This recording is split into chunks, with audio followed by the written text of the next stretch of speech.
Well, Gary Payton was the standard for guard defense during most of his 17 seasons in the league.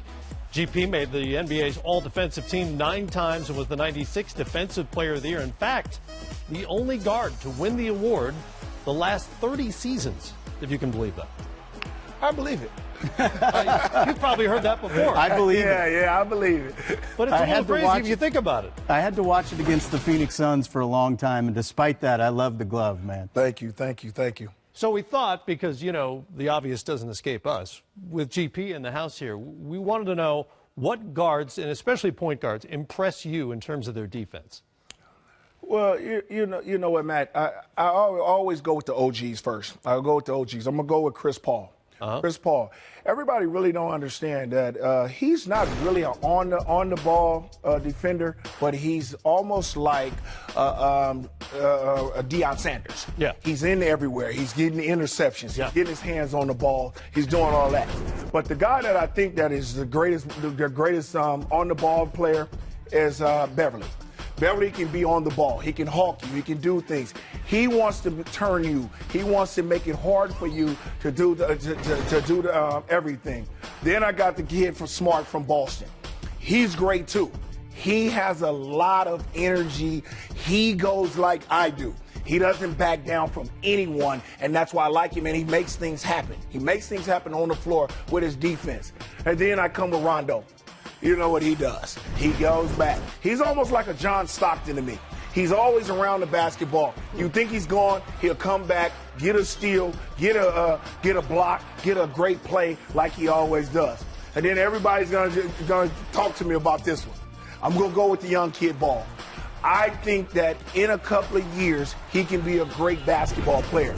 I think in the summer what he has to do is he has to go and work in his game. But on this end, on defense, right, he's so long and he stays with you. Look, he gets his hands on balls. He gets block shots. 50-50 balls with this kid is his ball, and he gets it done. And when he gets it done, he makes the right play. He makes the pass. He makes a steal come in to be something great for the Lakers. He always do it like that, and I like these 5 guys. People have spent so much time during his rookie season criticizing the things he doesn't do well. I think they've missed that part of his game. He's 6'6" for 1, and Luke Walton has said he's been their best defensive player over the course of the season. And I've been watching him all year, and I watched him all year. He gets rebounds, he gets great steals, and he's on the ball. Because he doesn't steal, I always say, you can turn a basketball game around with other things. He doesn't have that skill yet, but he does have the skill of playing defense, getting rebounds, and making the right play. He has a great vision. And to me, on the ball, he's a great defensive player. As you know, there's been this weird rash of all-star point guard injuries right now. Steph Curry has the sprained MCL, out through the first round of the playoffs, at least according to Steve Kerr.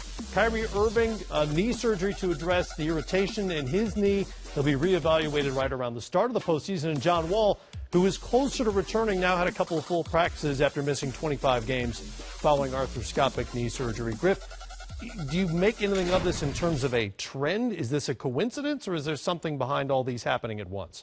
Well, GP was talking, we were talking off the air, and he has a theory that I think applies to all of these injured players, not just the point guards. But I think one of the things that really stands out to me about these guys and what you were talking about on the defensive end in particular, CP also missed a great deal of time, and he wasn't included in that. Marcus Smart has missed a bunch of time, and he wasn't included in that. Right.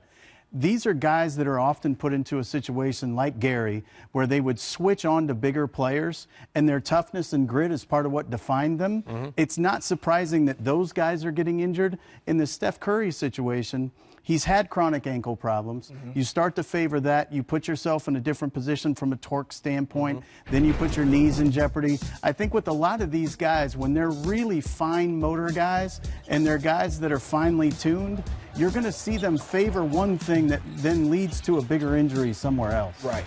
And then you could tell, like, when Tim Hardaway. You remember when Tim Hardaway had his knee injury, and he favored it a lot, and then all of a sudden the other knee blew. Right.